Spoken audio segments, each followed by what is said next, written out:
Hi, my name is Shane, and today we're reading Leviticus chapter 26 to 27.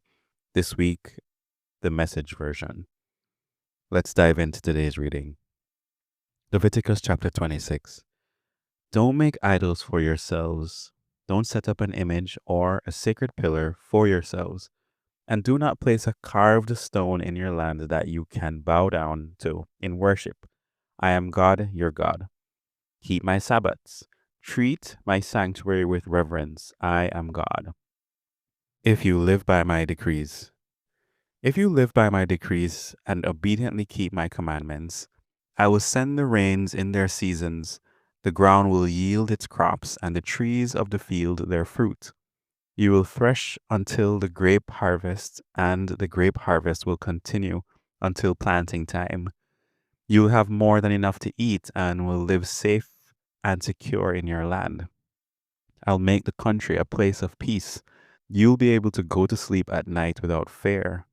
I'll get rid of the wild beasts. I'll eliminate war.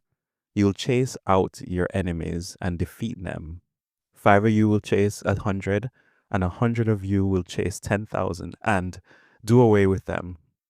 I'll give you my full attention. I will make sure you prosper, make sure you grow in numbers, and keep my covenant with you in good working order. You'll still be eating from last year's harvest when you have to clean out the barns to make room for the new crops. I'll set up my residence in your neighborhood. I won't avoid or shun you. I'll stroll through your streets. I'll be your God and you will be my people. I am God, your personal God, who rescued you from Egypt so that you would no longer be slaves to the Egyptians. I ripped off the harness of your slavery so that you can move about freely. But if you refuse to obey me,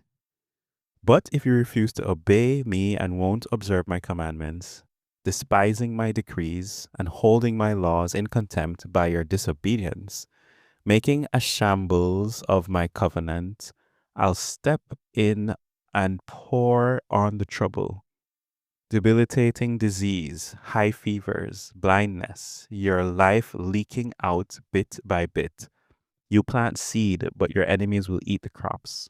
I'll turn my back on you and stand by while your enemies defeat you. People who hate you will govern you. You'll run scared even when there's no one chasing you. And if none of this works in getting your attention, I'll discipline you 7 times over for your sins. I'll break your strong pride. I'll make the skies above you like a sheet of tin and the ground under you like cast iron. No matter how hard you work, nothing will come of it. No crops out of the ground, no fruit of the trees. If you defy me and refuse to listen, your punishment will be 7 times more than your sins. I'll set wild animals on you. They'll rob you of your children, kill your cattle, and decimate your numbers until you think you are living in a ghost town. And if even this doesn't work and you refuse my discipline and continue your defiance, then it will be my turn to defy you. I, yes, I, will punish you for your sins 7 times over. I'll let war loose on you, avenging your breaking of the covenant when you huddle in your cities for protection. I'll send a deadly epidemic on you, and you'll be helpless before your enemies. When I cut off your bread supply, 10 women will bake bread in one oven and ration it out. You'll eat, but barely. No one will get enough. And if even this doesn't work and you still won't listen, still defy me, I'll have had enough and in hot anger will defy you, punishing you for your sins 7 times over. Famine will be so severe that you'll end up cooking and eating your sons in stews and your daughters in barbecues. I'll smash your sex and religion shrines and all the paraphernalia that goes with them, and then stack your corpses and the idol corpses in the same piles. I'll abhor you. I'll turn your cities into rubble. I'll clean out your sanctuaries. I'll hold my nose at the pleasing aroma of your sacrifices. I'll turn your land into a lifeless moonscape. Your enemies who come in to take over will be shocked at what they see. I'll scatter you all over the world and keep after you with the point of my sword in your backs. There will be nothing left in your land, nothing going on in your cities. With you gone and dispersed in the countries of your enemies, the land, empty of you, will finally get a break and enjoy its Sabbath years. All the time it's left there empty, the land will get rest. The Sabbath it never got when you lived there. As for those among you still alive, I'll give them over to fearful timidity. Even the rustle of a leaf will throw them into a panic. They'll run here and there, back and forth, as if running for their lives, even though no one is after them, tripping and falling over one another in total confusion. You won't stand a chance against an enemy. You'll perish among the nations. The land of your enemies will eat you up. Any who are left will slowly rot away in the enemy lands. Rot, and all because of their sins compounded by their ancestors' sins. On the other hand, if they confess, their sins and the sins of their ancestors, their treacherous betrayal, the defiance that set off my defiance, that sent them off into enemy lands, if by some chance they soften their hard hearts and make amends for their sin, I'll remember my covenant with Jacob. I'll remember my covenant with Isaac, and yes, I'll remember my covenant with Abraham, and I'll remember the land. The land will be empty of them and enjoy its Sabbaths while they're gone. They'll pay for their sins because they refused my laws and treated my decrees with contempt. But in spite of their behavior, while they're among their enemies, I won't reject or abhor or destroy them completely. I won't break my covenant with them. I am God, their God. For their sake, I will remember the covenant with their ancestors, whom I, with all the nations watching, brought out of Egypt in order to be their God. I am God. These are the decrees, laws, and instructions that God established between himself and the people of Israel through Moses at Mount Sinai. Chapter 27. Vows, Dedications, and Redemptions.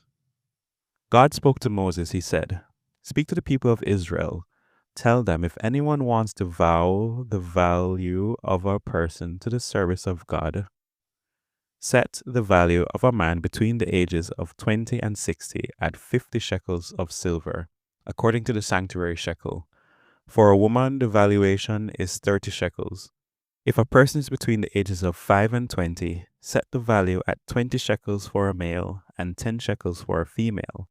If the person is between 1 month and 5 years, set the value at 5 shekels of silver for a boy and 3 shekels of silver for a girl. If the person is over 60, set the value at 15 shekels for a man and 10 shekels for a woman.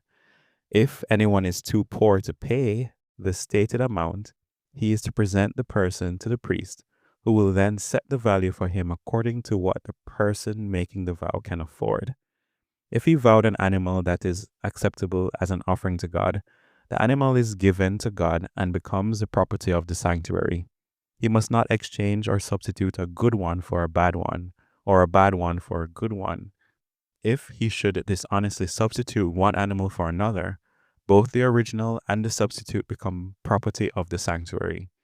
If what he vowed is a ritually unclean animal, one that is not acceptable as an offering to God, the animal must be shown to the priest, who will set its value, either high or low. Whatever the priest sets will be its value. If the owner changes his mind and wants to redeem it, he must add 20% to its value. If a man dedicates his house to God into the possession of the sanctuary, the priest assesses its value, setting it either high or low. Whatever value the priest sets, that's what it is. If the man wants to buy it back, he must add 20% to its price and then it's his again. If a man dedicates to God part of his family land, its value is to be set according to the amount of seed that is needed for it at the rate of 50 shekels of silver to 6 bushels of barley seed. If he dedicates his field during the year of Jubilee, the set value stays, but if he dedicates it after the Jubilee, the priest will compute the value according to the years left until the next Jubilee, reducing the value proportionately. If the one dedicating it wants to buy it back, he must add 20% to its valuation and then it's his again.